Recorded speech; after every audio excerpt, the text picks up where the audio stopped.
अस्सलाम वालेकुम प्यारे दोस्तों, मैं एहसान हूँ और आप देख रहे हैं गुंद इलेक्ट्रॉनिक एंड सोलर सिटी। दोस्तों, कुछ ख़राबी सेहत की वजह से आपसे मुलाकात नहीं हो सकी। तो बहुत सारे दोस्त कमेंट कर रहे थे। अभी मेरी सेहत प्रॉपर ठीक नहीं है। आपसे गुजारिश है, दुआ करें अल्लाह सेहत जल्द सेहत दे। तो आज हम चैप्टर जो शुरू करने जा रहे हैं, जैसे ही ठंड आई है, सर्दी आई है, तो इन्वर्टर्स जो हैं वो मुख्तलिफ़ फ़ॉल्ट देना शुरू हो गए हैं। तो ये मैंने कहा एक सीरियल बनाते हैं फ़ॉल्ट के हवाले से। इसका जो सेक्शन है 7 है, ये मैनुअल में जो उन्होंने दिया हुआ है उसमें उन्होंने सारा कुछ बताया हुआ है कि ये फ़ॉल्ट क्यों आते हैं और इनका मकसद क्या होता है। और इनको ये देखिए, ये उसने दिया हुआ है ना फ़ॉल्ट कोड। फ़ॉल्ट कोड वो चीज़ होती है जो इन्वर्टर के ऊपर शो होती है। उसके आगे उसने टाइप ऑफ फॉल्ट दिया हुआ है कि किस वजह से आ रहा है, ये टाइप क्या है, क्यों आ रहा है, ये रीज़न है इसकी, इस रीज़न की वजह से आ रहा है। और उसने आगे ये साथ सलूशन भी बताया हुआ है कि अगर आपका कुछ छोटा मोटा मसला है, वार्निंग आई है, तो आप उसको हल कर सकते हैं। तो इसको पढ़ने की कोशिश करेंगे और आपको बताने की कोशिश करूँगा मैं कि इसको कैसे पढ़ते हैं और इसको सॉर्ट आउट कैसे करते हैं। एक चीज़ दूसरा ये आपसे गुजारिश है कि इस चैनल को ज़रूर सब्सक्राइब कर लें, बेल आइकन भी दबा दें ताकि नोटिफिकेशन आपको मिल सके। माफ़ कीजिएगा।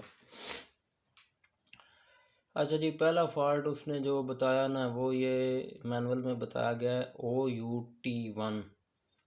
OUT1 का मतलब आउटपुट आप ले लें।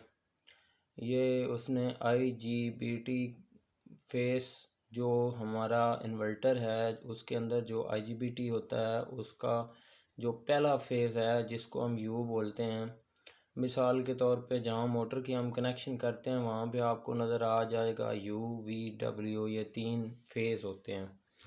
तो अगर ये वाली इंडिकेशन OUT1 आए तो उसका मतलब ये है कि IGBT से जो आउटपुट का फेस निकल रहा है U, उसमें कोई ना कोई प्रॉब्लम होगी। ठीक है। OUT2 जो है, ये इसका मतलब है कि जो हमारा आउटपुट पे V वाला फेस है उसमें कोई प्रॉब्लम है, तभी ये इंडिकेशन आ रही है। तो आगे ये तीसरा है, ये तीनों एक ही हैं, तो मैंने सोचा कि मैं तीनों एक दफ़ा आपको बताऊंगा, उसके बाद इनका सलूशन भी आपको बताऊंगा। तो OUT3 जो है, इसका मतलब है कि ये जो तीसरा फेस है हमारा W माफ़ कीजिएगा, W वाला, ये इसमें प्रॉब्लम है। अगर तो आपके इन्वर्टर के ऊपर ये इन तीनों में से कोई एक फ़ॉल्ट आ रहा है तो उसका मतलब ये है कि ये अगर 3 आ रहा है तो ये जो W वाला फेस है हमारा उसमें प्रॉब्लम है। और अगर 2 वाला आ रहा है तो V वाले में प्रॉब्लम है।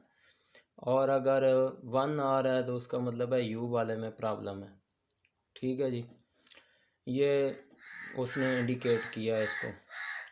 अभी आप आगे देखें तो ये 1 है, इसके ऊपर उसने जो बताया वो ये बताया कि acceleration time is too short, यानी कि एक्सीलेशन टाइम जो है वो बहुत शॉर्ट है, उस वजह से ये फ़ॉल्ट आ रहा है।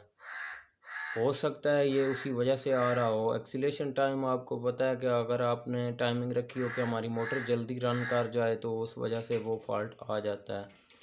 दूसरा आ जाता है जनाब IGBT मॉड्यूल डिफ़ॉल्ट, यानी उसके अंदर कोई मसला आ जाए, जल जाए, ये सबसे ख़तरनाक है, तो भी ये मसला आ सकता है।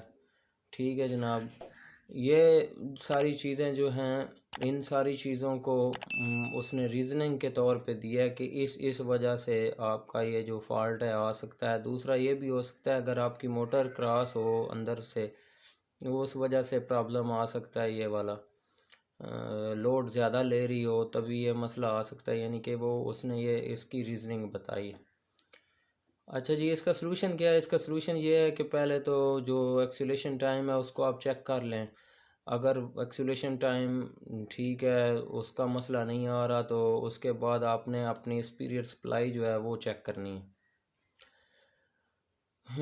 आस्क फॉर सपोर्ट उसने लिखा, यानी कि आपने ये जो मोटर के ऊपर तीनों फेस लगे हुए हैं इनको अलग-अलग चेक करना है, वहाँ से चेक कर लें। उसके बाद इसके जो गेट हैं, गेट उनके ऊपर जो आईसी हैं, ऑप्टो कपलर हैं, वो चेक कर लें। अगर मोटर उतारने के बगैर भी ये वाले फॉल्ट आ रहे हैं तो इन गेट्स के ऊपर कोई ना कोई वहाँ वहाँ जो है मज़ामत होगी। एक तो इसका तरीक़ाकार इसमें इसने ये बताया है। मैं उम्मीद करता हूँ कि ये तीन जो चीज़ें हैं ये मैं आपको एक्सप्लेन करने में कामयाब हो गया हूँगा।